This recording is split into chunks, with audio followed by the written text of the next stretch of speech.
Right now, someone is pulling your strings, and you're thanking them for it. The decision you swear was your choice. It was scripted. The promotion you chased like it was destiny.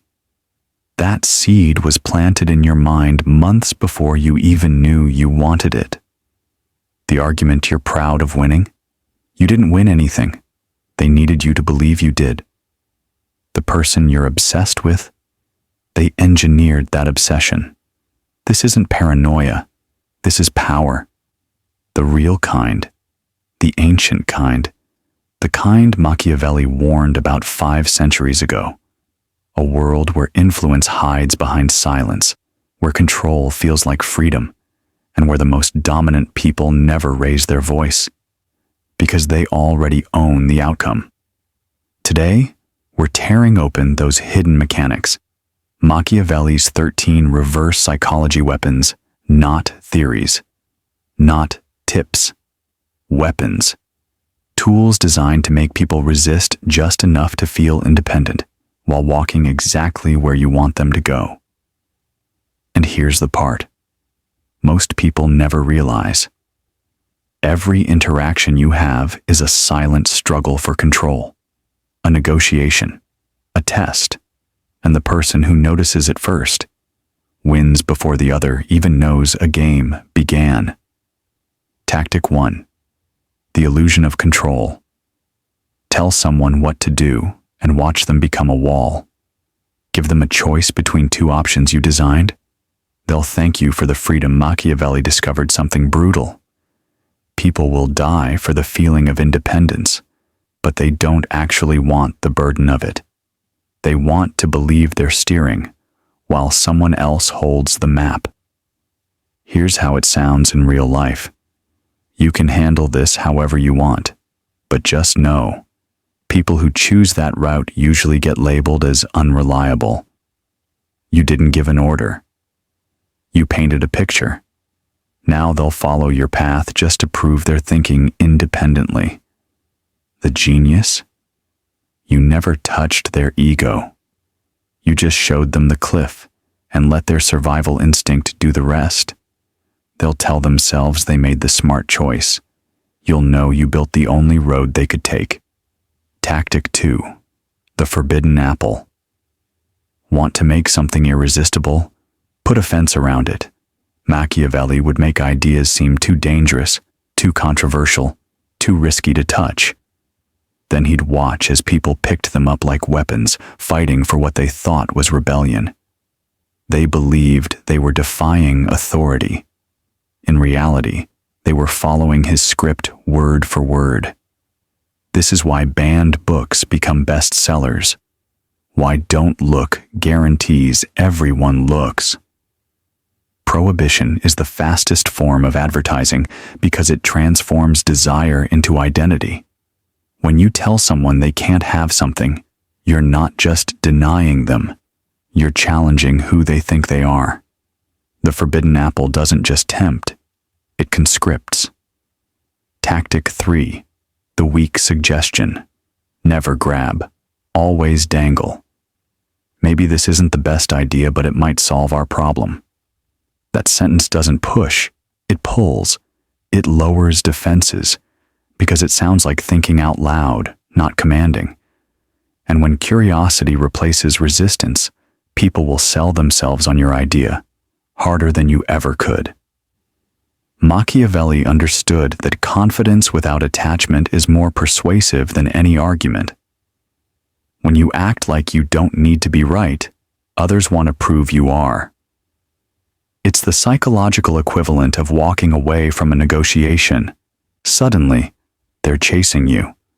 Dominance triggers defense mechanisms. Subtle confidence triggers fascination. One gets you compliance, the other gets you devotion. Tactic 4. The echo technique. People don't trust your thoughts. They worship their own. So you don't give them your idea. You return theirs, slightly refracted. They say, "I think we should wait." You respond, "You're right." Waiting makes us look strategic, not desperate. You agreed with them while rewiring their reasoning. Now when they repeat it later, they're quoting you without knowing it. The echo technique doesn't change minds. It hijacks them. You become the voice inside their head that sounds exactly like their own wisdom. This is how influence becomes invisible, not by inserting foreign ideas, but by making your ideas feel native to their thinking. Tactic 5.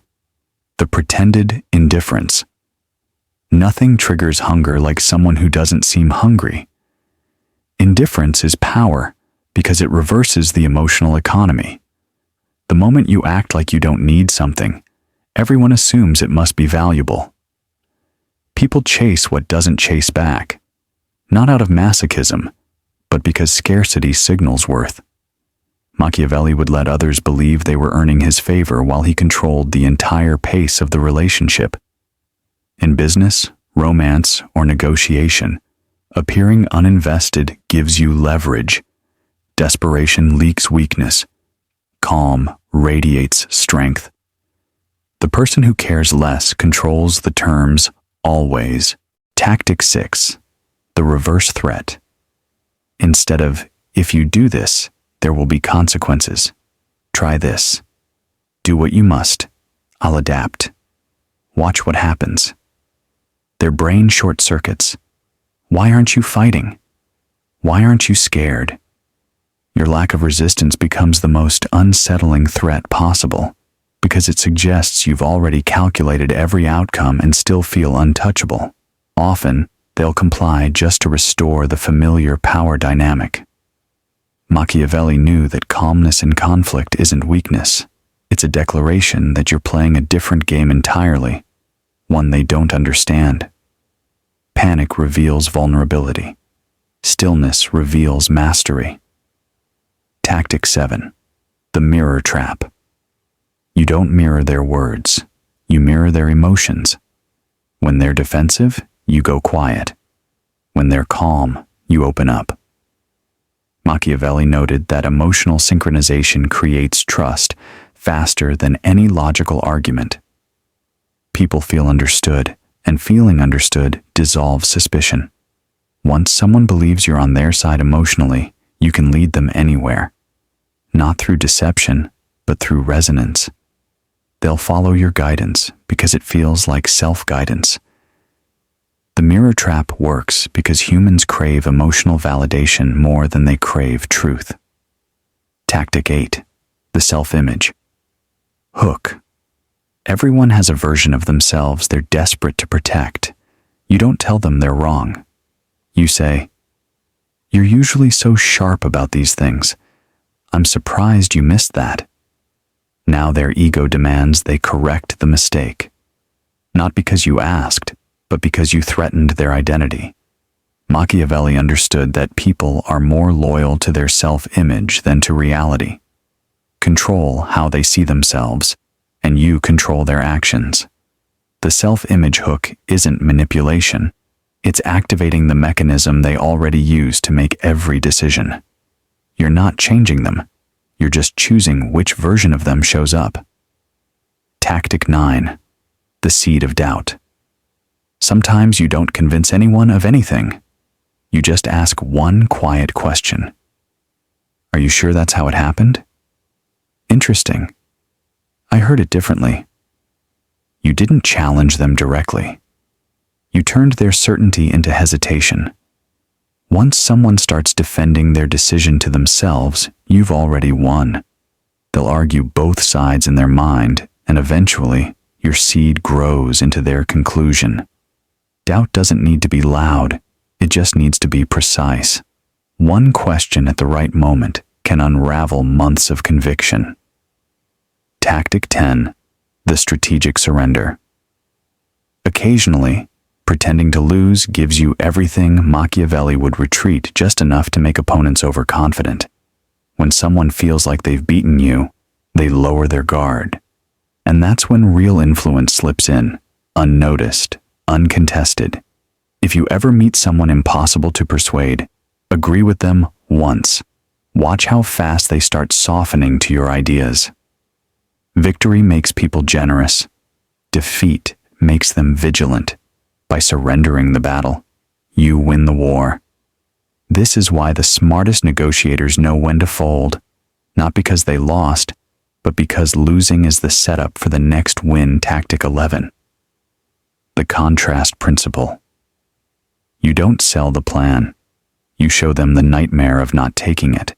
Machiavelli made peace irresistible by painting war as madness, made loyalty honorable by making betrayal look suicidal.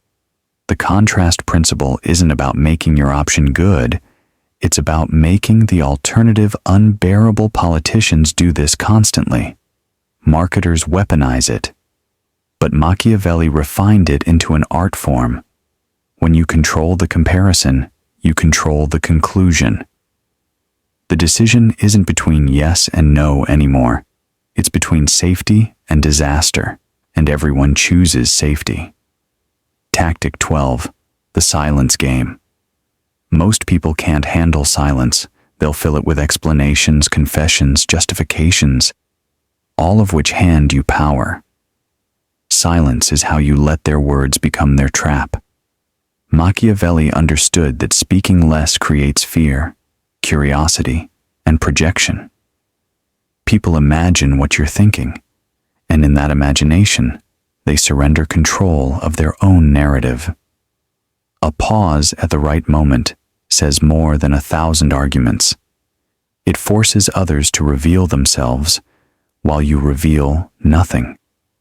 In interrogations, negotiations, and confrontations, the person who speaks first usually loses. Silence isn't empty. It's pressure disguised as stillness. Tactic 13. The reversal of need. Stop chasing validation. Make others feel like they need you. Machiavelli did this with rulers, allies, enemies. He'd make himself indispensable while pretending not to care. If someone tried to control him, he'd give them the illusion of power, but make their success secretly dependent on his input. That's how you trap people in invisible loyalty. They think they're using you, but they've become addicted to your presence. The reversal of need turns the power dynamic upside down, not through aggression, but through value so undeniable they can't function without it. You don't demand respect. You become irreplaceable. Then respect is inevitable. The hidden tactic.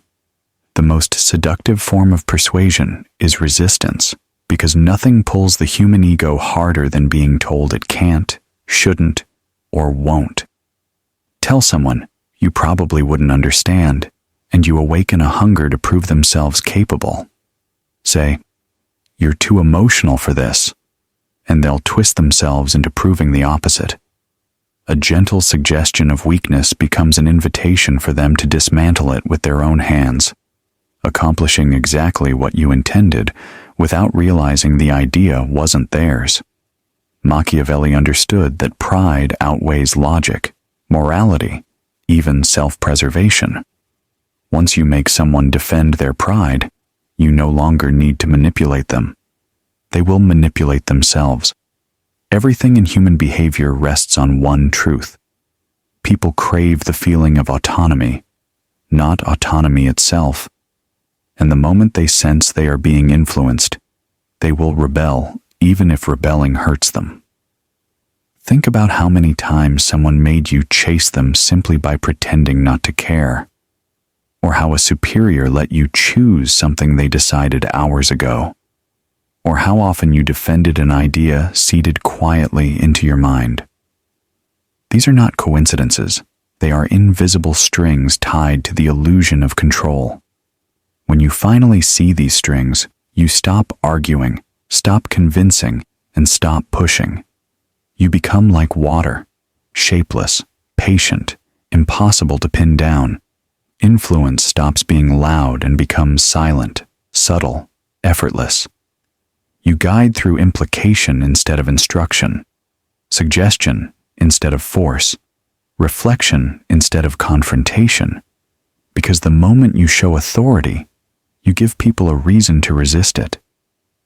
But when they believe the choice is theirs, when they think they arrived at the conclusion themselves, they will defend it with more passion than you ever could manufacture. People don't want independence. They want the story of independence. Machiavelli mastered this. He let others think they'd outsmarted him because the belief made them predictable. A person who thinks they've won becomes relaxed, careless, and exposed. In the modern world, this same principle works through questions rather than commands. Would it be smarter to wait? Or, do you think testing this first makes sense? You guide their reasoning without appearing to lead it. That is the hidden frame. Control the context, and the person controls themselves. Humans respond to frames instinctively. Define a choice as wise versus reckless, and few will choose the path that makes them feel foolish. Machiavelli didn't enforce obedience. He made obedience feel like intelligence. And the most powerful technique he used was false opposition, making others believe they're resisting you while they're actually advancing your goal. Imagine two rivals fighting over a decision you quietly engineered.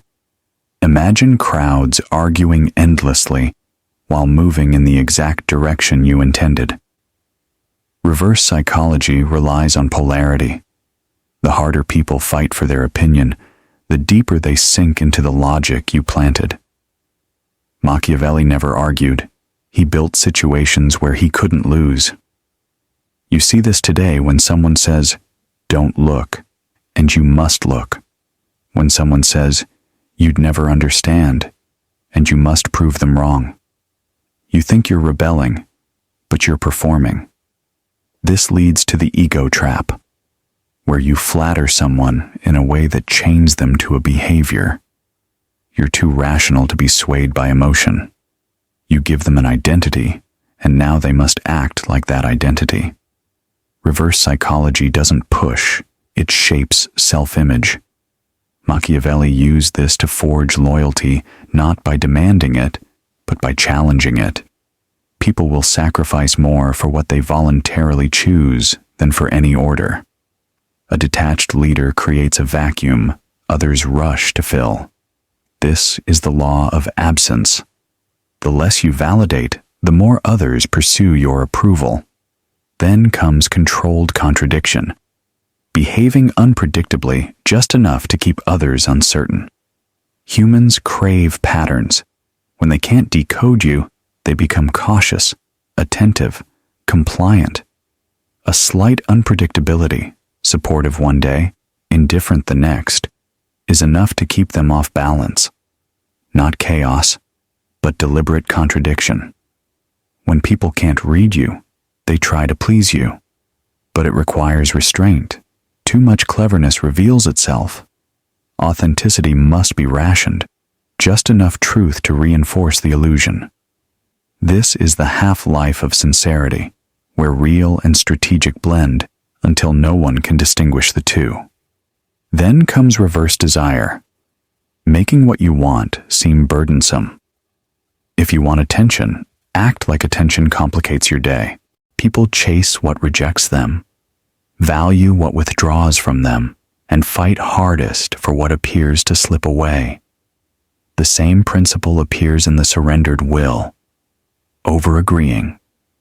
When someone expects opposition and receives overwhelming agreement, their own certainty crumbles. "You're completely right" triggers doubt. Their ego collapses under its own weight. Slow withdrawal deepens the effect.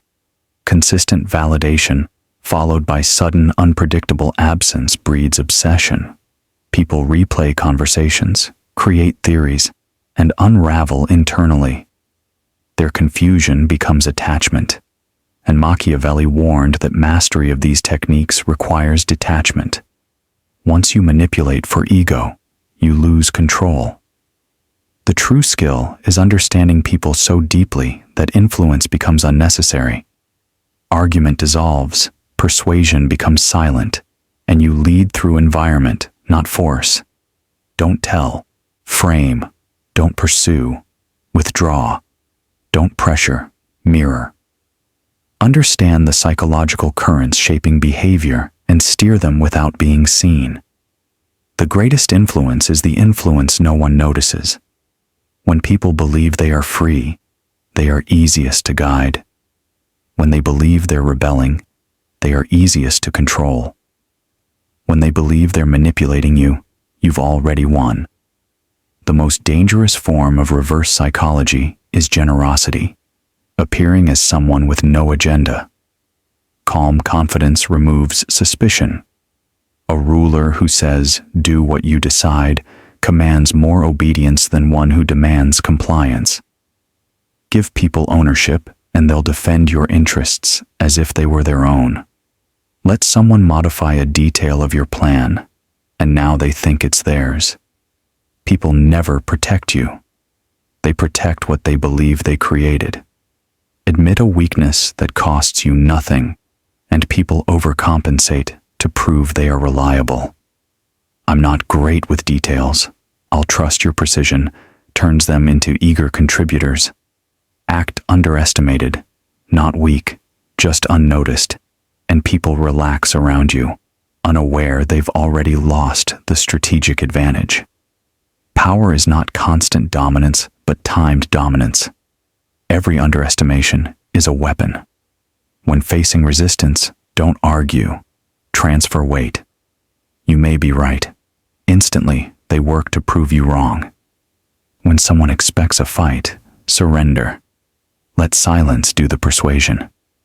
Time corrodes certainty more effectively than pressure ever could. Silence looks like confidence.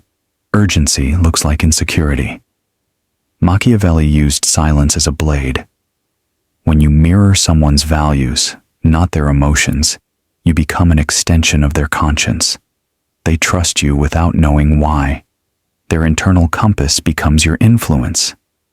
If someone threatens to leave, let them. Do what's best for you. Indifference disarms them. They were prepared for resistance, not calm acceptance. The shadow favor follows. You give publicly and take quietly. People remember the gesture but not the aftermath, and gratitude becomes loyalty. Offer unexpected generosity or unexpected restraint to break their patterns. Humans chase predictability, and when you disrupt it, they chase your approval. Sometimes you must lose deliberately to win absolutely. Give credit away, let others shine, appear harmless. People lower their guard around humility. Then, when you reveal strength, the shock creates awe. Emotional withdrawal becomes a weapon. Your silence becomes their obsession. They project onto you, fill the void with their fears, hopes, and insecurities. Their imagination becomes your leverage. In the end, reverse psychology is psychological aikido. Not force, but redirection. Machiavelli never tricked people. He simply understood the illusions they already lived in. The highest level of mastery appears when you no longer need any tactic at all. When your calm becomes power, your lack of reaction becomes dominance, and your scarcity becomes allure. People pursue your approval not because you demand it, but because you made it valuable. This is the quiet crown. Power that doesn't shout, doesn't chase, doesn't explain. Power that bends reality through presence, not pressure. Machiavelli reserved this level for kings, ambition disguised as humility, strategy hidden beneath calm. When others believe you have no hidden motives, they stop defending themselves, and once their defenses fall, influence becomes effortless. Power belongs not to the loudest voice, but to the one whose will others speak in their own words. When you understand this, you stop fighting for power and start attracting it. Because real power is not about controlling people. It's about understanding them so completely that control becomes unnecessary. The greatest power is invisible, silent, and woven into the choices people believe they made freely. The kind of power that shapes the world without ever being seen.